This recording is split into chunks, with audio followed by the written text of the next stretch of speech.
ఆకాశవాణి ప్రాంతీయ వార్తలు చదువుతున్నది బందెల జయలక్ష్మి.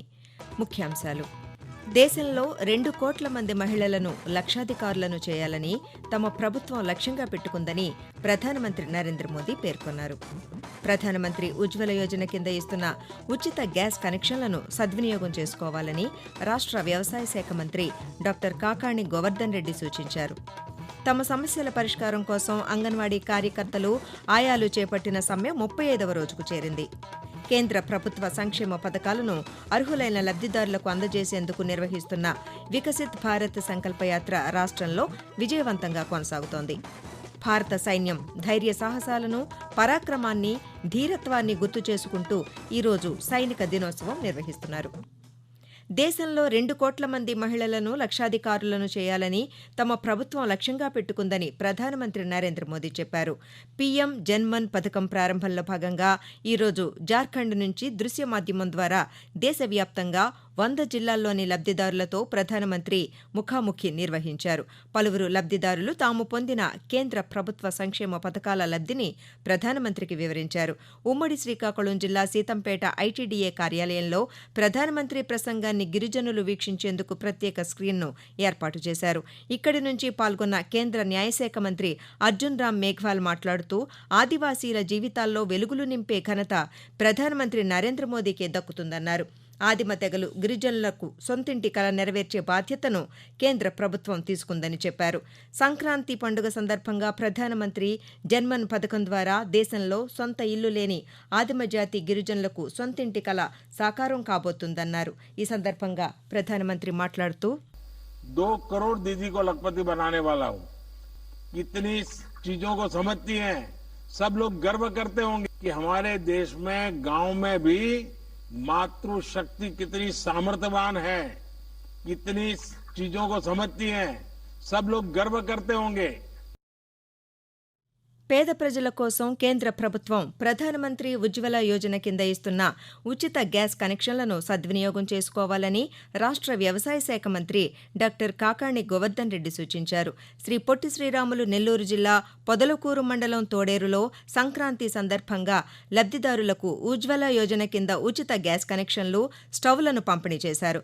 సర్వేపల్లి నియోజకవర్గంలో ఇప్పటి వరకు 5,000 మందికి ఈ పథకం కింద ఉచిత గ్యాస్ కనెక్షన్లు ఇచ్చామని మంత్రి తెలిపారు. రాష్ట్ర వ్యాప్తంగా తమ సమస్యల పరిష్కారం కోసం అంగన్వాడీ కార్యకర్తలు, ఆయాలు చేపట్టిన సమ్మె 35వ రోజుకు చేరింది. ఈ రోజు సంక్రాంతి సందర్భంగా విజయవాడ ధర్నా చౌక్లో అంగన్వాడీలు రోడ్లపైనే పొంగళ్లు వండి వినూత్నంగా నిరసన తెలిపారు. వేతనాలు పెంచే వరకు పోరాడుతామనే నినాదాలతో దీక్షా శిబిరం ముందు ముగ్గులు వేశారు. ఇప్పటికే పలు దఫాలుగా అంగన్వాడీలతో ప్రభుత్వం జరిపిన చర్చలు విఫలమయ్యాయి. వేతనాల పెంపు సాధ్యం కాదని ప్రభుత్వం చెబుతున్న కారణంగా అంగన్వాడీలు ఇంకా ఆందోళనలు కొనసాగిస్తున్నారు. సంక్రాంతి పండుగను పురస్కరించుకుని అల్లూరి సీతారామరాజు జిల్లాలోని పర్యాటక ప్రాంతాలు సందర్శకులతో, వారపు సంతలు కొనుగోలుదారులతో కిటకిటలాడుతున్నాయి. మన్యం అందాలను తిలకించేందుకు తెలుగు రాష్ట్రాలతో పాటు ఒడిషా నుంచి సందర్శకులు భారీగా తరలివచ్చారు. అరకులోయ మండలం సుంకరమెట్టలోని వారపు సంతలో సంక్రాంతి సామగ్రి కొనుగోలుకు గిరిజనులు భారీగా తరలివచ్చారు. వ్యవసాయ, అటవీ ఉత్పత్తులను విక్రయించి పండగ సామగ్రి కొనుగోలు చేశారు. దుస్తులు, గాజులు, పసుపు, కుండల అమ్మకాలు భారీగా జరిగాయి. బుడియాలు వివిధ వేషధారణలతో నృత్యాలు చేస్తూ సందడి చేశారు. డుమ్రిగూడ మండలంలోని ప్రముఖ పర్యాటక కేంద్రమైన చాపరాయి జలపాతానికి పర్యాటకులు భారీగా తరలివచ్చారు. చిరు వ్యాపారాలు భారీగా జరుగుతున్నాయి. తెలుగుదేశం పార్టీ అధినేత, మాజీ ముఖ్యమంత్రి నారా చంద్రబాబు నాయుడు స్వగ్రామం నారావారిపల్లెలో కుటుంబ సభ్యులు, బంధువులతో కలిసి సంక్రాంతి సంబరాలు జరుపుకుంటున్నారు. నారా చంద్రబాబు నాయుడు, నందమూరి కుటుంబ సభ్యులు ఈరోజు గ్రామదేవత సత్యమ్మకు ప్రత్యేక పూజలు నిర్వహించారు. అనంతరం నాగాలమ్మ గుడికి వెళ్లి పూజా కార్యక్రమాలు చేపట్టారు. ప్రయాణికుల రద్దీ కారణంగా ఈ నెల 17న విజయవాడ మీదుగా నర్సాపురం నుంచి సికింద్రాబాద్కు ప్రత్యేక రైలును నడపనున్నట్లు దక్షిణ మధ్య రైల్వే తెలిపింది.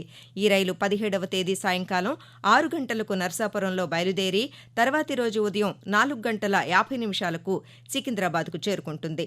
ఉమ్మడి కృష్ణా జిల్లాలో కైకలూరు, గుడివాడ, విజయవాడ రైల్వే స్టేషన్లలో ఈ రైలు ఆగుతుంది. కేంద్ర ప్రభుత్వ సంక్షేమ పథకాలను అర్హులైన లబ్దిదారులకు అందజేసేందుకు నిర్వహిస్తున్న వికసిత్ భారత్ సంకల్ప యాత్ర రాష్ట్రంలో విజయవంతంగా కొనసాగుతోంది. నెల్లూరు నగరం, నవాబ్పేట, వేదాయపాలెంలలో ఈరోజు వికసిత్ భారత్ సంకల్ప యాత్రలు నిర్వహించారు. కేంద్ర ప్రభుత్వం అమలు చేస్తున్న వివిధ పథకాలపై ప్రజలకు అవగాహన కల్పించారు. కేంద్ర ప్రభుత్వ పథకాల వివరాలతో రూపొందించిన క్యాలెండర్ను నెల్లూరు నగరపాలక సంస్థ డిప్యూటీ కమిషనర్ చెన్నుడు ఆవిష్కరించారు. నగరంలోని వివిధ ప్రాంతాల్లో ఈ నెల 25 వరకు వికసిత్ భారత్ సంకల్ప యాత్రలు నిర్వహించనున్నట్లు ఆయన తెలిపారు. ఆకాశవాణి ప్రాంతీయ వార్తలు వింటున్నారు. సైనిక దళాల దినోత్సవం సందర్భంగా ప్రధానమంత్రి నరేంద్ర మోదీ సైనికులకు సెల్యూట్ చేస్తూ ఓ వీడియో సందేశాన్ని సామాజిక మాధ్యమాల్లో పోస్ట్ చేశారు. సైనికుల త్యాగం, ధైర్యానికి దేశం గర్విస్తోందని తెలిపారు. దేశ రక్షణ, సార్వభౌమత్వాన్ని కాపాడడంలో సైనికుల అంకితభావం ఎనలేనిదని కొనియాడారు. మన దేశ బలానికి వారే ఆధారమని ప్రధానమంత్రి పేర్కొన్నారు. భారత సైనిక దినోత్సవాన్ని పురస్కరించుకుని ఉత్తరప్రదేశ్లోని లక్నోలో ఈరోజు ఘనంగా వేడుకలు జరగనున్నాయి.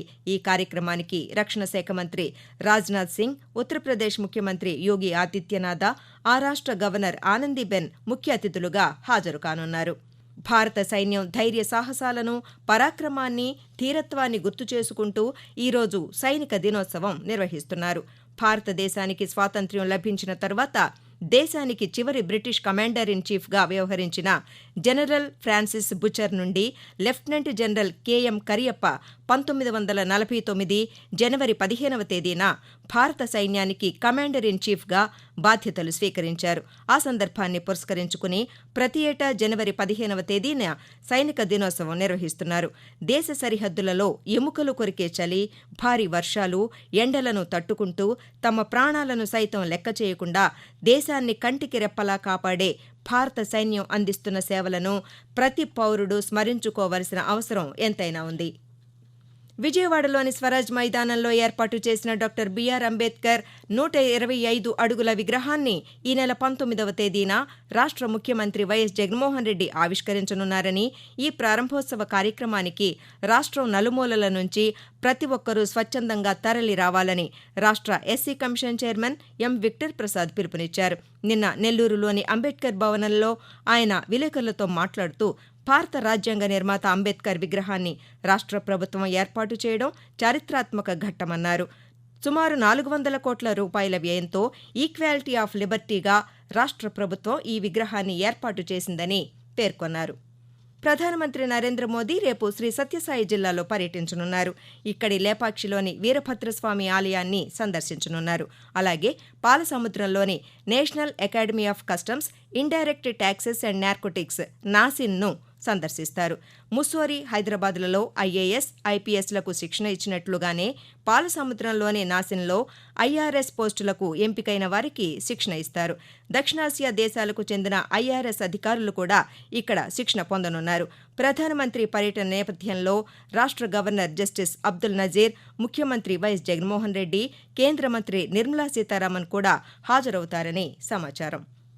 రాష్ట్రంలో 39 సివిల్ జడ్జి పోస్టుల జూనియర్ డివిజన్ భర్తీకి ఆంధ్రప్రదేశ్ హైకోర్టు నోటిఫికేషన్ విడుదల చేసింది. వీటిలో 32 ఖాళీలు డైరెక్ట్ రిక్రూట్మెంట్ ప్రాతిపదికన భర్తీ చేస్తారు. మరో 7 ఖాళీలు ట్రాన్స్ఫర్ ద్వారా భర్తీ అవుతాయి. లా డిగ్రీ ఉత్తీర్ణులైన వారు అర్హులు. వయోపరిమితి 35 ఏళ్లు మించకూడదు. ఎస్సీ, ఎస్టీ, బీసీ, ఈడబ్ల్యూఎస్లకు 5 ఏళ్లు, దివ్యాంగ అభ్యర్థులకు 10 ఏళ్ల మినహాయింపు ఉంటుంది. ఆన్లైన్ విధానంలో దరఖాస్తు చేయాలి. దరఖాస్తు ఫీజు రూ. 1,500 చెల్లించాలి. ఎస్సీ, ఎస్టీ, దివ్యాంగ అభ్యర్థులు రూ. 750 చెల్లించాలి. ఆన్లైన్లో దరఖాస్తులు ఈ నెల 31వ తేదీ నుంచి ప్రారంభం కానున్నాయి. ఆకాశవాణి ప్రాంతీయ వార్తలు ముగించే ముందు ముఖ్యాంశాలు మరోసారి. దేశంలో 2 కోట్ల మంది మహిళలను లక్షాధికారులను చేయాలని తమ ప్రభుత్వం లక్ష్యంగా పెట్టుకుందని ప్రధానమంత్రి నరేంద్ర మోదీ పేర్కొన్నారు. ప్రధానమంత్రి ఉజ్వల యోజన కింద ఇస్తున్న ఉచిత గ్యాస్ కనెక్షన్లను సద్వినియోగం చేసుకోవాలని రాష్ట్ర వ్యవసాయ శాఖ మంత్రి డాక్టర్ కాకాణి గోవర్ధన్ రెడ్డి సూచించారు. తమ సమస్యల పరిష్కారం కోసం అంగన్వాడీ కార్యకర్తలు, ఆయాలు చేపట్టిన సమ్మె 35వ రోజుకు చేరింది. కేంద్ర ప్రభుత్వ సంక్షేమ పథకాలను అర్హులైన లబ్దిదారులకు అందజేసేందుకు నిర్వహిస్తున్న వికసిత్ భారత్ సంకల్ప యాత్ర రాష్ట్రంలో విజయవంతంగా కొనసాగుతోంది. భారత సైన్యం ధైర్య సాహసాలను, పరాక్రమాన్ని, ధీరత్వాన్ని గుర్తు చేసుకుంటూ ఈరోజు సైనిక దినోత్సవం నిర్వహిస్తున్నారు. ఆకాశవాణి ప్రాంతీయ వార్తలు సమాప్తం.